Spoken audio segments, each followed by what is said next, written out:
Na mtazamaji, tunaendelea kusema makiwa kwa familia hata wanapojiandaa kwa mazishi ya hapo tarehe 30 mwezi huu wa Disemba.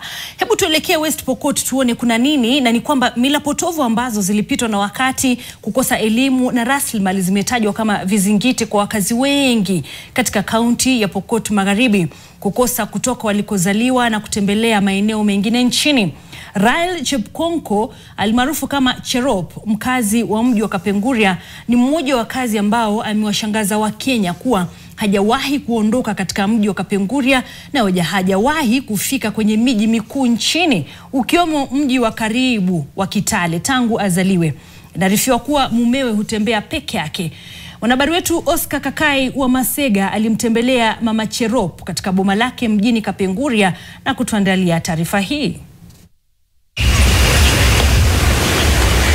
Leo niko katika kijiji cha Simoto, eneo la Bendera katika mji wa Kapenguria, ambapo nimeweza kumtembelea mama Rael Chepkonko. Kulingana na mama huyu mwenye umri wa miaka 50, mama wa watoto 5, hajawahi kutembea ama kufika katika mji wowote mkubwa.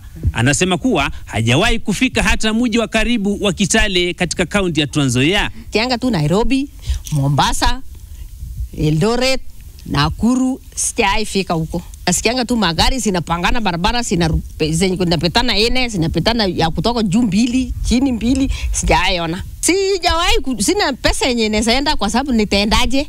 Na siwezi kwenda bila mtu ya kunipeleka hata kama ningesema niende. Mumewe mwinjilisti Mzee James Akasile ameweza kutembea maeneo mengi nchini na hata kuweza kwenda katika nchi jirani ya Uganda alipoenda kuchunga mifugo. Wanawake ni kuchunga boma. Wanaenda wapi?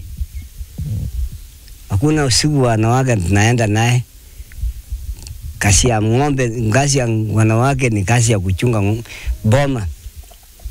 Na sisi tunatembea kama wazee kwa sababu tunatafuta ile kitu yeye anakula.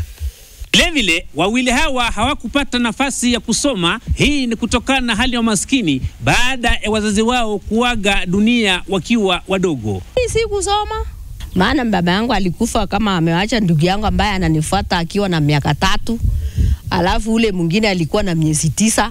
Sasa kukuweko na mtu mwingine, na unajua nilikuwa ni mimi na baba peke yake. Baba yangu hakuoa mwanamke ambaye anasema ya kuwa acha ashike huyu. Niposa nikabaki vile nilivyo, nikawalea. Njoo kwa mtu si kama vile kwa mama yako. Sasa unafanyiwa tu vile mtu anataka. Akikwambia enda ng'ombe, unaenda ng'ombe. Sasa nilikuwa naenda ng'ombe, watoto yake wanaenda shule. Nikiripotia NTV mashinani kutoka kijiji cha Simoto katika eneo la Bendera, mji wa Kapenguria, jina langu ni Oscar Kakai wa Masega.